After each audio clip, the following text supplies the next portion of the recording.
everybody, welcome back to the kitchen. I told you that we would make some tomato relish today, so I'm going to show you the easiest tomato relish in the history of easy tomato relishes.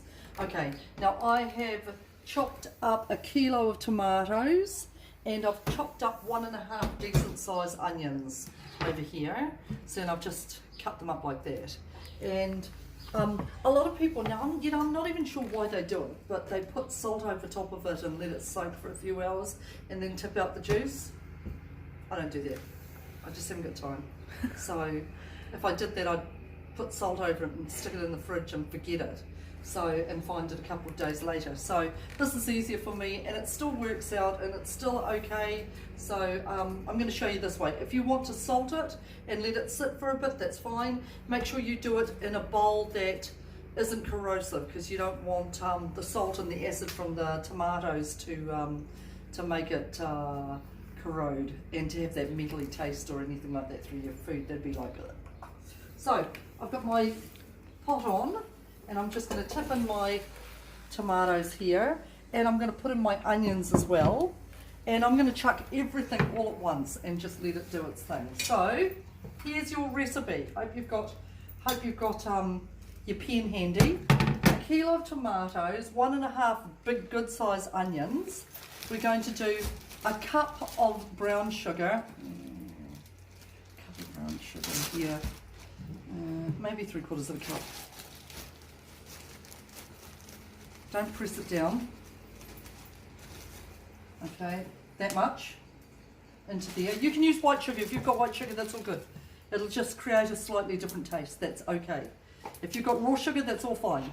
And a cup of vinegar. Now this is the only vinegar that I've got left in the cupboard over here, and I can't be bothered going into my store cupboard. So there is my 1 cup of of malt vinegar. Again, you can use white vinegar, you can use apple cider vinegar. It'll just create a slightly different taste. Experiment, give it a go. Chuck that in there, and then I'm going to add a teaspoon of salt, a teaspoon of mustard seed. Now you don't have to add these. If you haven't got them, don't use them, it's all good. A teaspoon of mustard and a teaspoon of curry, okay?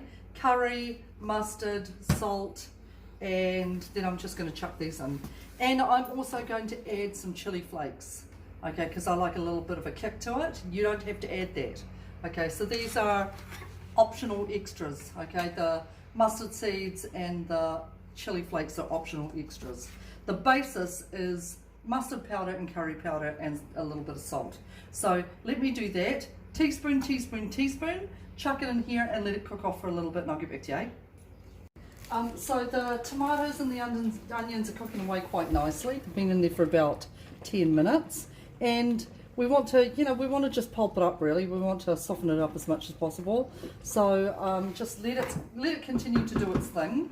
In the meanwhile, I've washed out my malt vinegar bottles. Don't forget to recycle them. And I'm going to get my jars ready. So I'm thinking with that amount that I'm probably going to have enough for 2 jars or thereabouts. Yeah, maybe 1.5, I don't know. We'll see how it goes.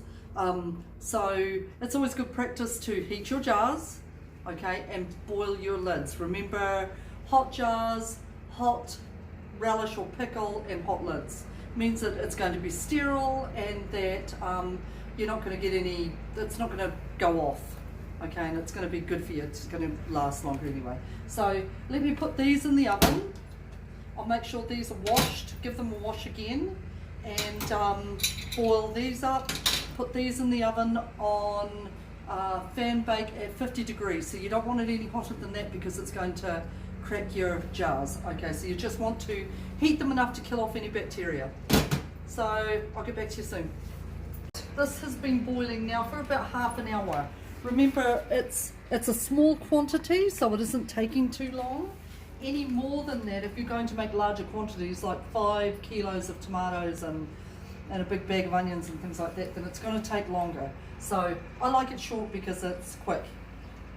It's quick, so that suits me.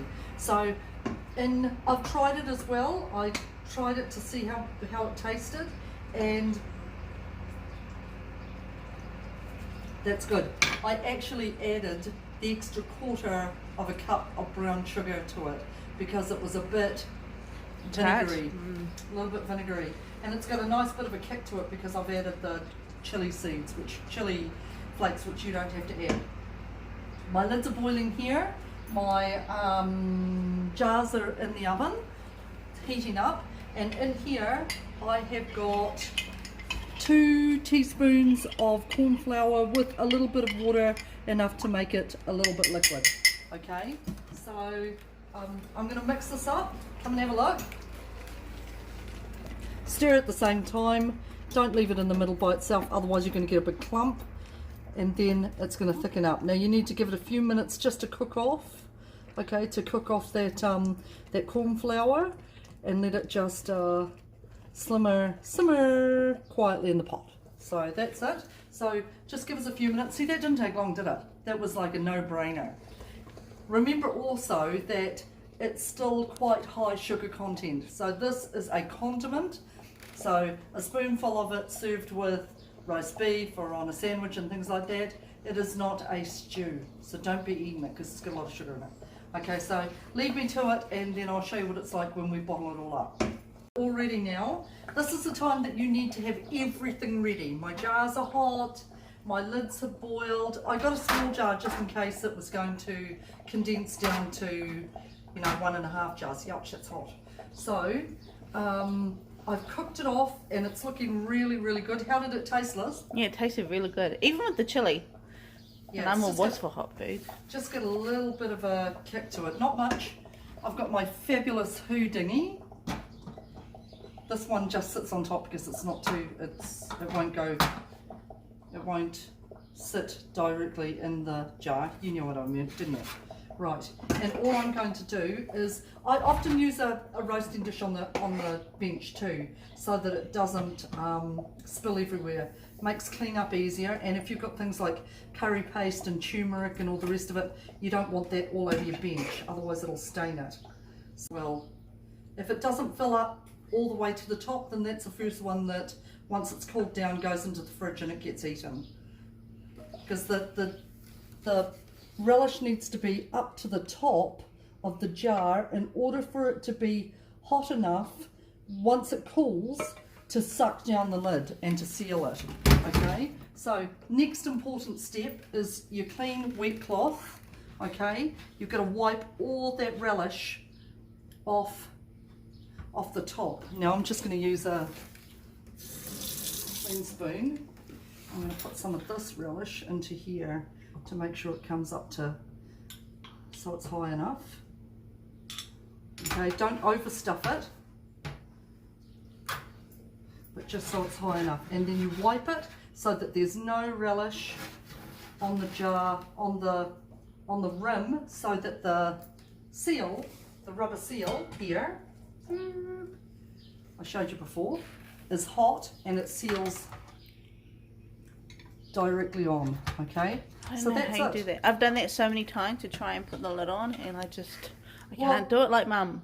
Beforehand, you've got to make sure you've got the right lids to fit. Okay, and I'm used to doing it in my hands, so I'm going to put a lid on this just so. Now I'm not even going to bother because it can just cool down and somebody can have it on their sandwiches tomorrow morning.